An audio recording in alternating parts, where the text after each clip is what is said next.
প্রিয় সাকিবিয়ান ভাইরা বোনেরা, রকস্টার নিয়ে তো অনেক কথা বলছি, এখন একটু সোলজার নিয়ে কথা হবে ভাই। কারণ সোলজারও কিন্তু আসছে এই বছরেই। গতকাল রকস্টারের প্রিমিয়ারে আবারও সোলজার নিয়ে কথা বলেছেন মেগাস্টার শাকিব খান, এবং উঠে এসেছে আরও সুন্দর সুন্দর নতুন নতুন কিছু তথ্য।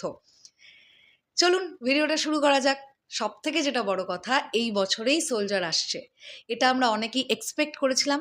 তারপরেও ফাইনালি কোনো একটা কনফার্মেশন না এলে তো আমরা বলতে পারি না শিওরলি। গতকাল মেগাস্টারের তরফ থেকে সেই কনফার্মেশন এসে গেছে এবং প্রডিউসার নিজেই পাশে দাঁড়িয়েছিলেন।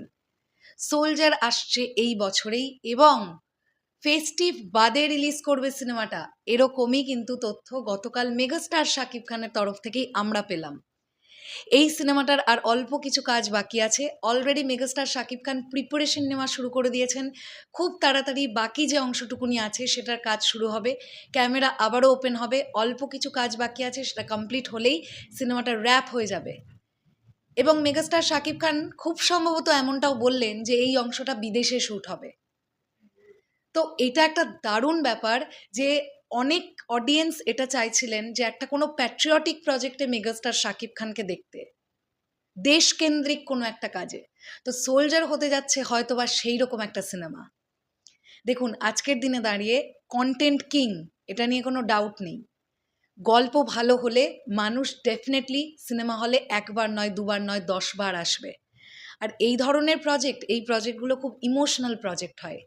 একজন দেশের মানুষের কাছে তার দেশ সেন্টিমেন্টের জায়গা বহন করে ভাই। তাই সোলজারের গল্প যদি ভালো হয়, সোলজার ফেস্টিভ ছাড়া রিলিজ হয়েও দেখিয়ে দিতে পারে যে সিনেমাটা কি পরিমাণ ভালো চলবে। তবে একটা কথা আমি এখনই এই ভিডিওতে বলতে চাই, যেহেতু প্রোডাকশন হাউসটা সেম, সান মোশন পিকচার্স প্রোডাকশনেরই রকস্টার ছিল, আবার সোলজারটাও তাদেরই কাজ। তারা দেখে নিল যে একটা কুচক্রি মহল রকস্টারকে পাইরেসি করিয়ে দিয়েছে। সোলজারের বেলায় যেন এটা না হয়, তার জন্য যা যা করণীয় সেটা করতে হবে। প্রিন্সের প্রডিউসার যদি পেরে থাকে, আপনারা কেন পারবেন না? আমি আবারও একটা কথা বলছি, এই যে প্রিন্স বিদেশের মাটিতে আজকে থেকে তাদের যাত্রা শুরু করলো, আমি দেখেছিলাম আজকে সকালবেলায় প্রডিউসার শিরিন সুলতানা তিনি ফেসবুক লাইভ করছিলেন একটুখানি। তো তিনি তো পেরেছেন বাংলাদেশের ছবিটা রিলিজের সময় পাইরেসি রোধ করতে, পাইরেসি তো হয়নি। হল প্রিন্ট কি বেরিয়েছে, ক্যামেরা থেকে কে কি টুকটুক করে রেকর্ড করে ছেড়েছে, ওগুলো ছাড়ুন, ওগুলো এমনিই হবে কারণ নামটা মেগাস্টার শাকিব খান।